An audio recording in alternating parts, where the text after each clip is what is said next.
Hello, Watem here, and welcome back to some more Higurashi When They Cry. Let's continue. The head of the consultation center finally realized in that moment what it really meant to fight against the village of Hinamazar. すごい人数です。なんだかもうじき入ってきそうな勢いですね。 If they come inside, they'll disturb our work. Don't let them in. It was half an hour past the appointed assembly time. They may have told me there were still a few more people on their way. Even more people going to show up. When they counted up all the people here already and found that there were more than 150 of them. I really thought we can get this many to come back on by Monday afternoon. Hopefully we can finish this today. よし、ケイチ君。このくらいで行こう。 The mayor gave me the green light. He wanted us to chant our slogan in chorus before going inside. It really was like a real protest. でもみーちゃん、こんな大勢であの狭い建物の中に全員入れるのかな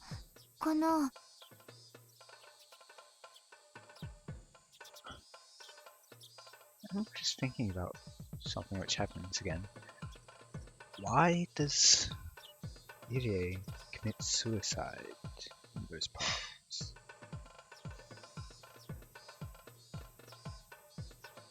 I was just thinking that maybe the whole curse is caused by the mountain dogs or whatever they're called.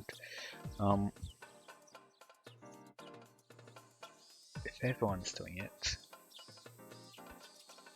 and I was just thinking like how this might disrupt their plans. Yeah. So if everyone's doing it, why are they doing it? Secondly, why choose Tomitaka-san and Takano-san? I guess maybe Tomitaka-san so that they can get rid of their superior and pursue their own actions, and Takano-san to avoid responsibility. But then, why Irie? And is it actually suicide, or was he drugged or something? Made to look like suicide? Because they are like military and like assassination people. So that's definitely something that they could feasibly do. So they have the means, they're on location. Why? What motive do they have? もちろん全員は無理だよ。中に入れる人と溢れちゃう人に分かれちゃう。だから中に入る前に全員でシュプレヒをあげるわけ。おねえ、今日は物を蹴ったり壊したりは厳禁ですよ。しないよ、私はそんなこと。Yeah, you'd never do such a thing, would you?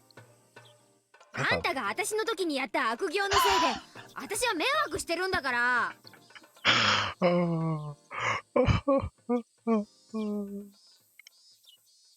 おや、あれは大石さんじゃないですか? Ooh. I didn't expect to see him here. Of course, he's my mahjong friend. He came here to support me, even though he's not from Minagoroshi. 前原さんどうもどうも。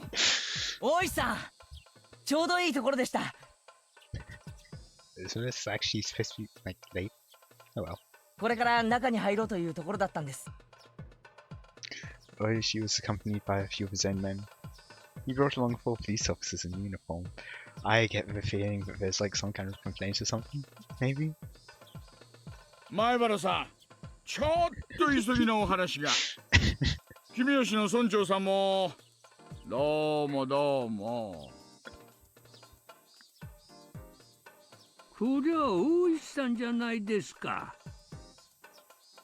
おや、どうしたんです？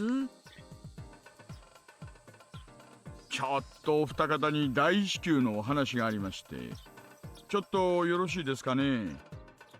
ここではなんですので、もうちょいあちらの方へお願いします。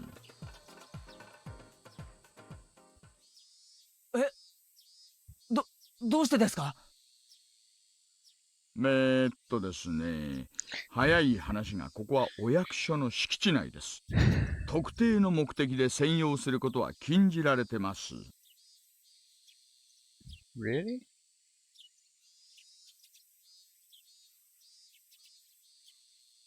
Oh.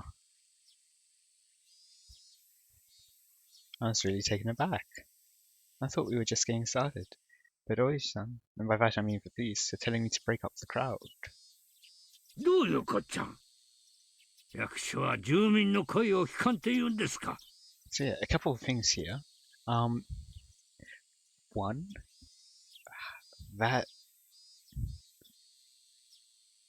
is like basically counter-protest kind of regulations, which has its concerns. Two, what's to say that they're really obstructing it? They're about to go in.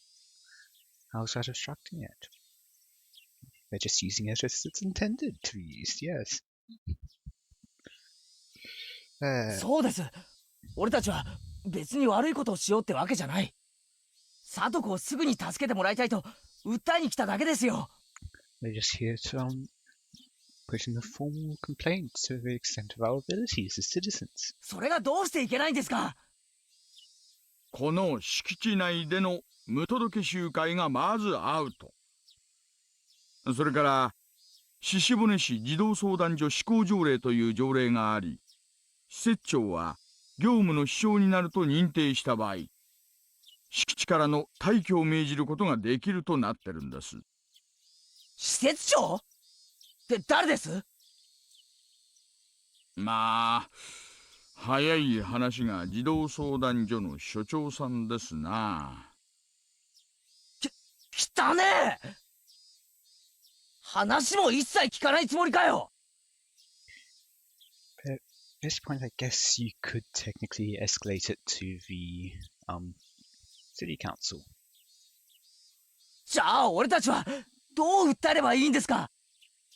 敷地からの退去ってんだから、ここから出てそこの歩道からならいいわけですか？公道での集会なら県の公安委員会に届け出を出してください。I was just thinking, so if the public safety department doesn't give them permission, how do you protest that? 詳しくはお近くの警察署へお願いいたします。Oh, well, look, police officer right here. Would you mind contacting them for me, please? つまり今日は解散せざるを得ないってことなんですよ。まあ前原さん、相当向こうに嫌われちゃったということですな。そんなバカな！こんなことってない！せっかくこれだけの人が聡子を救えと結集してくれたのに、それを伝えることもできないなんて！ My friends soon all came running over. Oid-san explained the situation to them, and they reacted exactly the same way I did. そんなこんなのってひどすぎです。向こうは私たちがいくら訴えてもやってきた人数を書くだけじゃないですか。だから私たち支持を集めて人数を集めたんです。まあね、いくら言っても向こうにはそういう権限があるってんだからね。こればかりは仕方ないよ。Complained to the city council that he's not doing his job. おとなしく警察に従うか、警察を敵に回すか、2つしかない。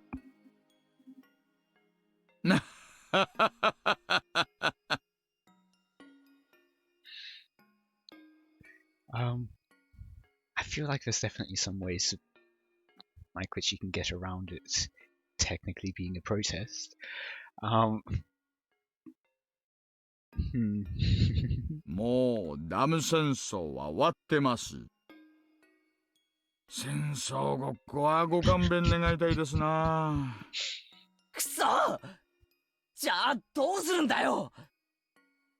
おとなしく解散してまた出直すか。出直しても多分同じだよ。また同じことになる。所長はもう私たちには一切会う気がないんだよ。役所の機嫌を損ねるってのはこういうことだからね。じゃあみーちゃん、私たちはこれからどうするの？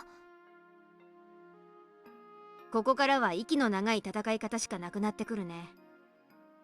敷地に入れないってんだから、せいぜい最小の人数で正面の歩道から横断幕張って要求貫徹を叫ぶくらいだね。それを延々と連日やり続けてプレッシャーを与えるしかない。Maybe some kind of what's it called? Not propaganda, but promotional kind of thing to the city, like residents going, hey, they're blocking us off from like seeking help for someone who's being abused. How dare they? Stuff like that, and get public opinion on their side. 短期決戦どころか長期戦ってことかよ。お役所もヤクザだからね。意固地になるとかえって逆効果かもしれない。天下の鬼ヶ淵死守同盟がこれでおしまいですか？情けない。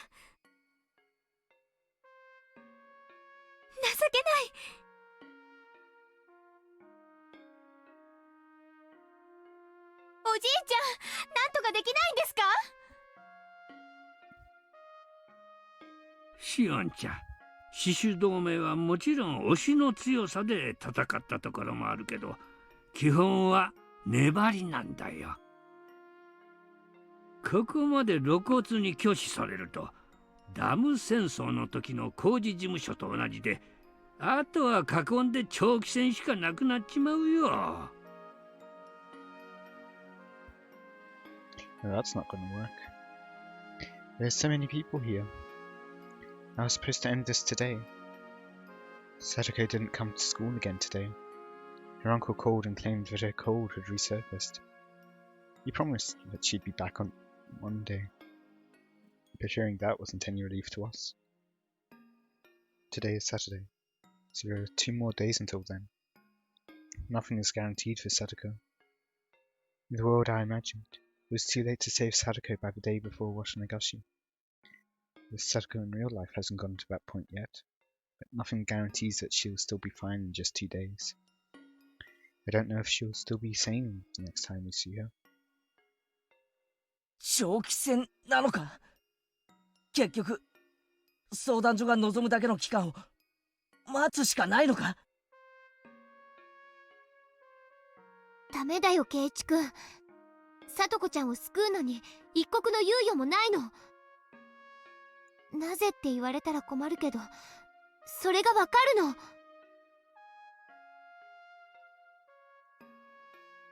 せっかくこれだけの人数が集まったのに、もはや中に入ることもできないなんて。Rika-chan said that with tears in her eyes. Damn it, damn it, damn it. I told Rika-chan that I could defeat anything if I put my mind to it. I don't want to give up here. Even a few days ago, we never imagined that we'd get this many supporters. We got approval from the town council, and even from Leon's grandma. What else am I supposed to do? What can we do to make our wish come true? Is there something that we haven't done yet? Son of a bitch. リカちゃん、そんなに悔しがることはないよ。みー、私たちはやれることはすべてやってる。Protest to the town council, to the city council then, next. そう信じてる。ね。ああ、できるすべてをやったと信じてる。だったら追い風が吹くのを待つしかない。準備が万端ならあとは待つしかないんだよ。きっと追い風は吹く。Uh-huh. それはいつなんだよ。くそくそくそくそ。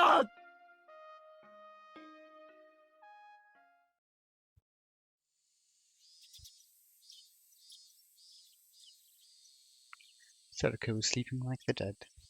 If he didn't send her to school, that annoying teacher might come to harass him again. He really wanted her to go to school today. However, no matter how much he forced her to wake up, she collapsed and went back to sleep. He touched her forehead and realized that she had a high fever. If he sent her to school like that, they might say something about it. He had no choice but to call the school and tell them that she's sick again. Chie asked him many questions, but Teppei told her that she really was sick this time. 1 hour later... I was about to say this time? What? Did he actually say that? 1 hour later, he realized he said something he shouldn't have to the teacher. Ever since he took Sadako in, there had been nothing but trouble. The teacher came to visit him the day after he took her. He received calls every so often too. They were all from a child consultation center. Every single one of them told him to put Sadako on the phone. Teppei was still certain that Sadako wouldn't give him up because of fear that he'd destroy Satoshi's room if he did. However, he wasn't sure how long she'd keep her silence. In short, Teppei had no idea whether or not Sadako would continue to do as she was told. The only thing he knew for absolute certain was that he couldn't control her forever with fear alone. He could frighten her with just a look, but that fear wouldn't last for a very long time. He wanted to leave the house before Sadako got him into trouble, but in order to do that, he needed to find the bank book as soon as possible. Sadako was sleeping like an abandoned kitten inside of a wrinkled blanket. She was sweating heavily and breathing deeply. Both were signs of a very high fever. Teppei wasn't concerned in the least, of course. Instead, he felt that this was his chance. In that state, she wouldn't notice if he went into Satoshi's room. He promised her that he wouldn't mess around in there as long as she stayed obedient to him. In reality, he went inside Satoshi's room while Sadako was at school, but he was very careful about putting everything back into its place. However, by this point, he'd had enough. He was anxious to leave as soon as he could. Even Teppei could tell that Sadako's fever wasn't from a cold, but from emotional distress. If she got even sicker, it'd cause even more trouble for him. He slowly crept up the stairs, heading for Satoshi's room. He tried to open the door slowly, but it was stuck on something. He assumed he'd hit the furniture with the door, but in the next moment, crash. He heard the loud noise of falling metal. Something had been stuck behind the door and had knocked over something on the bookshelf. Teppei clicked his tongue. He had been planning to sneak into Satoshi's room while Sadako was asleep, but I'm guessing she set up a trap at some point. And shortly after that, he heard Sadako running up the stairs. She wasn't running just because she heard a noise. She was running because she heard a noise from Satoshi's room. That meant that Teppei was trying to get inside it. ああ、もう静かにやろう思うたんにいきなりこれかい。ついとらんわ。わしゃんな銭がいるんよ。サトシの部屋に通帳が隠してあるんは分かっとん。お前がサトシの部屋に隠したことも分かっとん。おとなしゅう繁盛せえや。通帳なんて知らないですわ。そんなのニーニーの部屋にはありませんのよ。だからニーニーの部屋を荒らさないで。ニーニーが帰ってくるまでそのままなの。ニーニー、ニーニー。やがめしか。 Sadako let out a dull cry as she went rolling across the floor.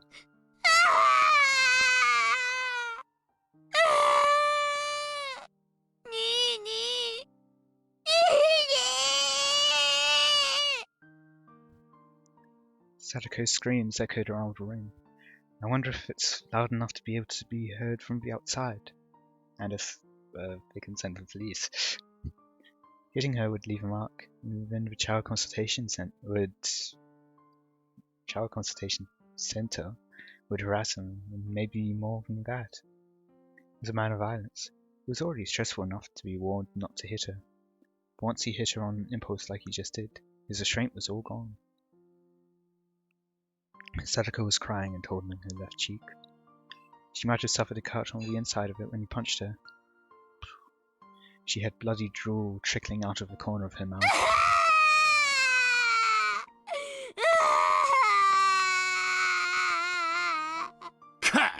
やってもうたん。また来週来るっつっとったな、相談所。来た時に流れたら面倒なことになるの。ああ、まあざったよ。にいとやっかましい。踊りゃ他に言えんのか。黙らんか。Tepe kicked her, and she curled up on the floor. Ever since Serena had abandoned him, nothing good had happened at all. All he got was a whining little girl. All she can do is cook and clean. Other than that, she just acts scared all the time. So once Sadako started crying like an infant, Tepe also lost his mind. 黙れっちゅうとんがわからんか。誰っちゅうとん。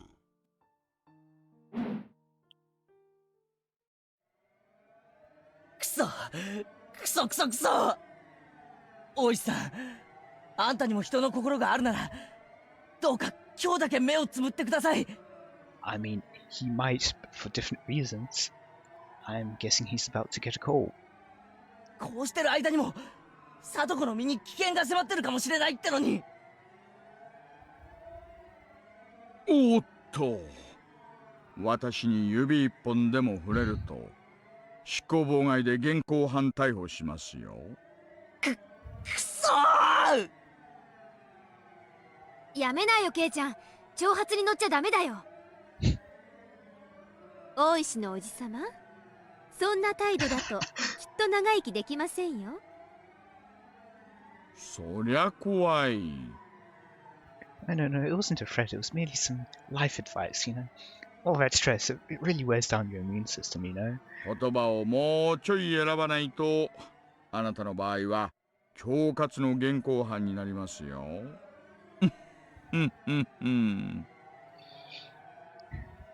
よしなよ圭一くん。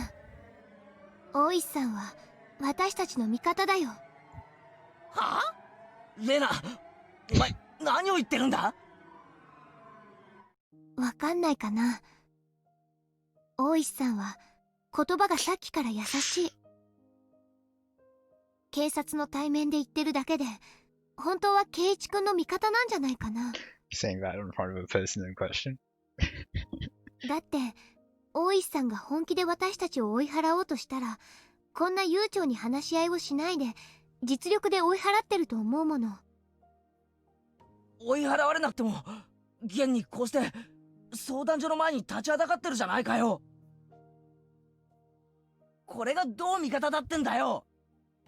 おいさん、パトニー課長から無線が入ってるっす。ありゃどうも。じゃあ私はちょっと席を外します。皆さんは解散の段取りだけお願いします。そこから一歩でも前に進んだらその時点で宣戦布告ってことにしますからね。覚えといてくださいよ。クソったれ。もしもし、大石です。神取旅行。大石さん、そっちの件はどうですか？ No, never mind. 大丈夫です。皆さん極めて冷静です。ただ人数が集まっちゃったので内部の話をつけるのに時間がかかっちゃってるようです。そうなのかい？相談所の方からまた電話が来てるよ。まだ解散させられないのかって。もうじき解散しますよ。トップの話はもうついてるんです。向こうが多分内部を説得するのにまた電話があったらもうちょい待ってくださいと伝えてください。もうじき解散しますよ。トップの話はもうついてるんです。向こうが多分内部を説得するのに時間がかかってるんでしょう。また電話があったらもうちょい待ってくださいと伝えてください。The sheer laid backness of it. 鬼ヶ淵死守同盟が動き出したなんて聞いて大石さん言ってもらったけど、今回は穏便に行きそうだね。ねえ、ダム戦争はもはや昔の話です。もうちょい時間をください。おいさん、よくスラスラ嘘が言えるっすね。トップの話なんて全然ついてないじゃないですか。さてね、どの下が嘘をついたやら。所長からすぐに解散させないと暴動に発展する可能性があると脅されてますし、やはり増援を頼んで向こうがこれ以上体制を整える前に攻撃した方がよろしいんじゃないですか。クマちゃん、そう意地悪しなさんだよ。は？仲間を助けようとしてあれだけの人数を集めたんですよ。大したもんじゃないですか。町会を動かしたってことは園崎お涼を解き伏せたってことだ。あの年で説得するなんてできることじゃありません。やはりこれだけの人数を集めるには園崎お涼の根回しは不可欠ですか。He knows. 連中が助けろって言ってる里子ってのはダム推進派の北条夫妻の娘です。見殺しにはしても助けるために村が立ち上がるなんてことはありえない。それくらいに村と北条家の間の溝は深かったはずです。He went and broke it all down. それをわずか数日で埋めたんですよ、彼は。Yeah. 実はね、私そのやりとりの一部を見てるんですよ。綿流しの準備会の席上でね。彼は勇ましかった。村の年寄り連中から総攻撃を食らっても全然ひるみやしない。And just ignore a few punches that happened. La di da di da. 見事年寄り連中を説得した。そしてお涼も説得できたら協力するという難問をふっかけられた。で、今日があるんだから園崎本家まで納得させちゃったわけだ。ありゃ将来は大物だよ。くまちゃんは今から前原さんと仲良くしといた方がいいかもしれませんよ。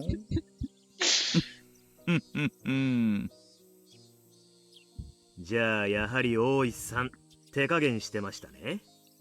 普段なら強引にやるはずなのに話し合いなんて生ぬるいことを始めるから驚いてたとこです。前原さんに今日はちょいと花を持たせようと思ってます。Oishi said something he shouldn't say as a policeman. Kumagai had to struggle to understand what he meant. Giving Oishi a thin smile, he asked him a question. 解散したってことにして引き上げますか？そこまでサービスすることはないです。Sure. それにね、前原さんたちもクマちゃんも鬼ヶ淵の連中をまだまだ分かってない。こんな程度ね、すぐに破られちゃいますよ。まあ見ててください。破られるまで待とうってことですね。憎まれるばかりで相変わらず感謝されない役ですね。クマちゃんも一本吸います？ Kumagai accepted the offer, taking a cigarette from Oishi's hand.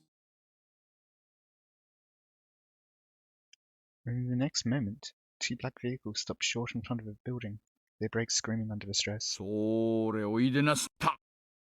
行きますよ、クマちゃん。Sounds like your family members? Several men wearing well-tailored suits emerged from the vehicles. Some of them looked like muscle-headed gangsters, and some of them more resembled intelligent businessmen. There was a clearly overbearing man, a camel with a crest, and what looked like a whole circle of Yakuza leaders arrived after him. 前原圭一君はいるか？どこだ？前原圭一は俺です。何の用ですか？間違えるな。我々は君の味方だ。あんた方は誰ですか？おじさん、どうしてここにそんなありえないです。 So I'm gonna end this here for today. I hope you all enjoyed.